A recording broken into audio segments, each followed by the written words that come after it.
بسم اللہ الرحمن الرحیم۔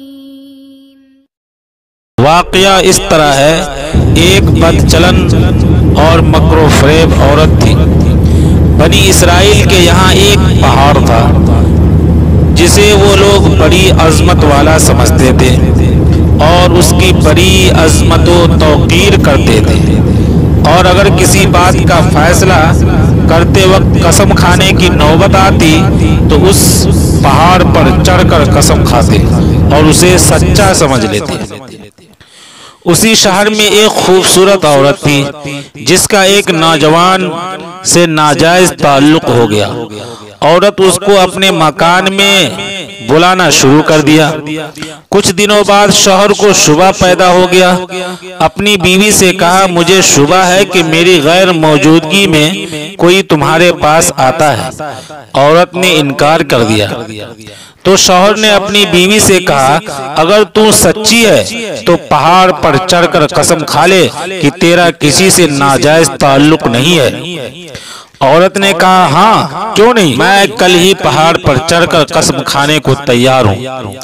ادھر اس نے اپنے عاشق سے کسی طرح چھپ کر یہ کہہ دیا کہ کل تم پہاڑ کے نیچے ایک گدھا لے کر کھڑے رہنا، میں اور میرا شوہر پہاڑ پر چڑھنے کے لیے وہاں آئیں گے، اور میں شوہر سے کہوں گی کہ میں پہاڑ پر چڑھتے ہوئے میں تھک جاؤں گی، اس بہانے تمہارا گدھا کرائے پر لے کر اس پر سوار ہو کر پہاڑ چڑھوں گی، تم گدھے والے کے بھیس میں وہاں موجود رہنا اور گدھے پر مجھے سوار کر کے میرے ساتھ ساتھ چلنا۔ چنانچہ جب دوسرے روز میاں بیوی پہاڑ چڑھنے کے لیے گھر سے نکلے اور چلتے چلتے پہاڑ کے پاس پہنچے تو دیکھا وہاں اس کا عاشق گدھا لے کر گدھے والے کی بھیس میں وہاں پر کھڑا تھا۔ عورت نے شوہر سے کہا، میں چلتے چلتے تھک گئی ہوں، مجھے یہ گدھا کرائے پر سواری کے لیے دلا دو۔ پھر شوہر نے گدھے والے سے کرایہ مقرر کیا اور بیوی کو گدھے پر سوار کر کے تینوں پہاڑ پر چڑھنے لگے، یعنی میاں بیوی اور عاشق عورت۔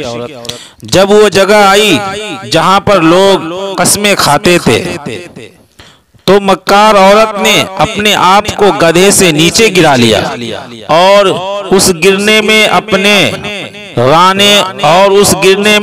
رانے وغیرہ قابل سطر وغیرہ ننگا کر لیا، اور ایسی صورت پیدا کر دکھائی کہ شوہر نے یہی سمجھا کہ گدھے سے اتفاقاً گر گئی اور گرنے کی وجہ سے اتفاقاً ننگی ہو گئی۔ عورت جھٹ پٹ اٹھی اور اپنا لباس درست کر کے پہاڑ کی قسم کھانے والی جگہ پر کھڑی ہو کر کہنے لگی کہ میں قسم کھاتی ہوں میرے ننگے بدن کو آج تک تمہارے سوا اور اس گدھے والے کے سوا آج تک کسی نے نہیں دیکھا۔ شوہر نے عورت کے قسم کھانے کے بعد مطمئن ہو گیا، کیونکہ یہ سمجھا اس گدھے والے نے گدھے سے گرنے کی وجہ سے ننگا بدن اتفاقاً دیکھا ہے۔ تو دیکھا آپ نے، عورت جب مکر و فریب پر اتر جائے تو ایسی چالاکیاں دکھا کر اپنے شوہر کو بیوقوف بنا دیتی ہے، لیکن یہ پتا نہیں کہ آج یہ گناہ کسی مکر و فریب سے چھپا بھی لیا اور کسی کو پتا بھی نہ چلنے دیا تو کل قیامت میں یہ بات نہیں چھپے گی، اس لیے کہ اللہ کو سب کچھ معلوم ہے، اللہ سے کوئی کام چھپا ہوا نہیں ہے۔ دنیا والوں سے چھپ سکتا ہے لیکن اللہ تعالی سے نہیں چھپ سکتا، اور اللہ کے نبی پاک صلی اللہ علیہ وسلم نے اس کا عذاب بتا دیا ہے، ایسی عورت سینے کے بل جہنم کے اندر جلے گی۔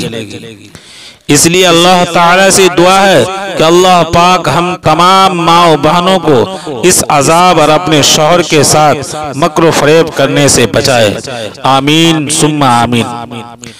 آپ کو یہ ویڈیو تھوڑی سی بھی اچھی لگی ہو تو دل سے لائک، شیئر اور خاص طور سے سبسکرائب کریں، اور خاص طور سے گھنٹی کی بٹن کو ضرور دبائیں، کیونکہ اس طرح کی ویڈیو میں لاتا رہتا ہوں۔ جب بھی میں ویڈیو اپلوڈ کروں تو سب سے پہلے آپ کو ملے۔ چلیے اب ہمیں اجازت دیجیے، خدا حافظ، السلام علیکم ورحمۃ اللہ وبرکاتہ۔